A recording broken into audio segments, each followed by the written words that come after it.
વાત કરીએ અમદાવાદ શહેરની તો અમદાવાદમાં અકસ્માતની સંખ્યા જે છે તે દિન પ્રતિદિન વધી રહી છે।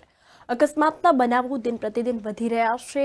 અકસ્માતની જે સંખ્યા છે તેમાં દિન પ્રતિદિન વધારો જોવા મળી રહ્યો છે। ત્યારે એક ઘટના અમદાવાદમાં બની છે।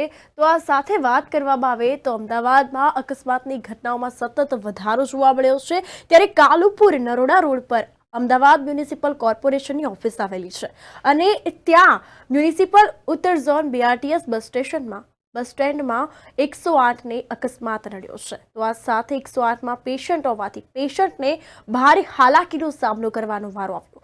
પેશન્ટને ભારે મુશ્કેલીનો સામનો કરવાનો વારો આવ્યો। ત્યારે આમાં કોઈ જાનહાનિ થઈ નથી તેવું જાણવા મળ્યું છે। પરંતુ બીઆરટીએસમાં જે રીતે મિશ્ર ટ્રાફિક ચાલે છે તેના જવાબદાર કોણ? અનેક સવાલો આ બાબતે ઊભા થઈ રહ્યા છે। તો મિશ્ર ટ્રાફિક હોવાથી 108ના ડ્રાઈવરે રોંગ સાઈડમાં ગાડી ચલાવતા બીઆરટીએસનો દરવાજો ખોલતા કે બંધ કરતા અકસ્માતની આ ઘટના સર્જાઈ છે।